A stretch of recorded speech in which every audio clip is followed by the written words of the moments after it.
নমস্কাৰ বন্ধুসকল, আজি মই আপোনালোকক লৈ যাম 600 বছৰ পুৰণি আহোমৰ সাম্ৰাজ্যলৈ। আজি ভিডিঅ'টোৰ থাম্বনেইল দেখি আপোনালোকে নিশ্চয় গম পাইছে যে আজি ভিডিঅ'টো বনাইছোঁ মই আহোমৰ মুদ্ৰালৈ। আহোমসকল অসমত অহাৰ পূৰ্বতে অসমত কড়ি বা কাউৰী মুদ্ৰাৰ প্ৰচলন আছিল। এই কড়ি বা কাউৰী মুদ্ৰা কি আপোনালোকে অনুমান কৰিব পাৰিছেনে বন্ধুসকল?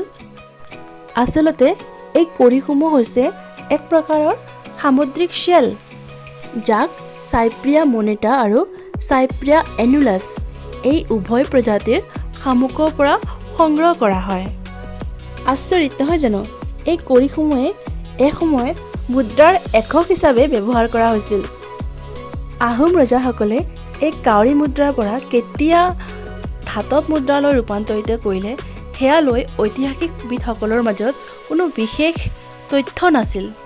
স্বৰ্গদেউ চুকাফা যেতিয়া তেওঁৰ ৰাজধানী চহৰ চৰাইদেউৰ ভেটি স্থাপন কৰিব ওলাইছিল, তেতিয়া তেওঁ টাই দেৱতাক সন্তুষ্ট কৰিবৰ বাবে এজোপা গছৰ তলত ৰূপৰ মোহৰেৰে ভৰ্তি কৰা পাত্ৰ উচৰ্গা কৰিছিল।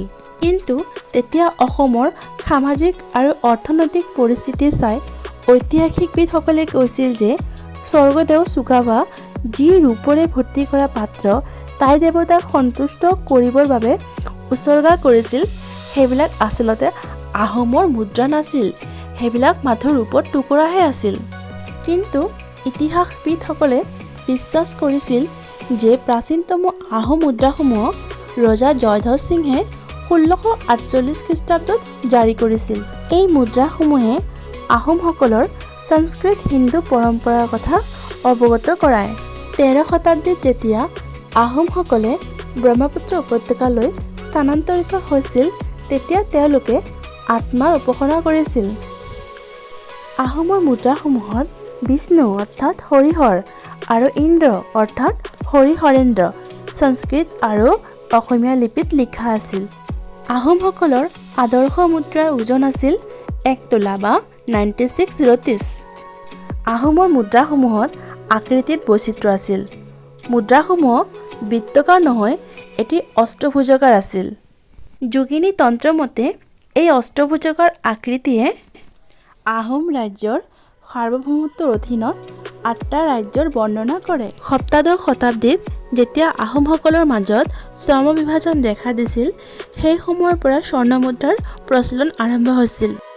ইয়াৰ পূৰ্বতে উপজাতিসকলৰ মাজত বিভিন্ন ধৰণৰ দুৱাৰ্চৰ মাধ্যমেৰে ৰং, লো, কাপোৰ, বিভিন্ন ধৰণৰ মণিমুক্তা ইত্যাদি বিক্ৰী হৈছিল। শুক্লেমং আৰু উদয়াদিত্য সিংহৰ দিনত সোণৰ কইন বিদ্যমান থাকিলেও স্বৰ্গদেউ শিৱসিংহৰ দিনত নিয়মিত সোণৰ মুদ্ৰা অৰ্থাৎ গ'ল্ড কাৰেঞ্চি হিচাপে প্ৰৱৰ্তন কৰা হৈছিল। ভিডিঅ'টো যদি ভাল লাগি থাকে লাইক কমেণ্ট কৰিব আৰু ছাবস্ক্ৰাইব কৰিব। এতিয়াৰ কাৰণে বাই বাই।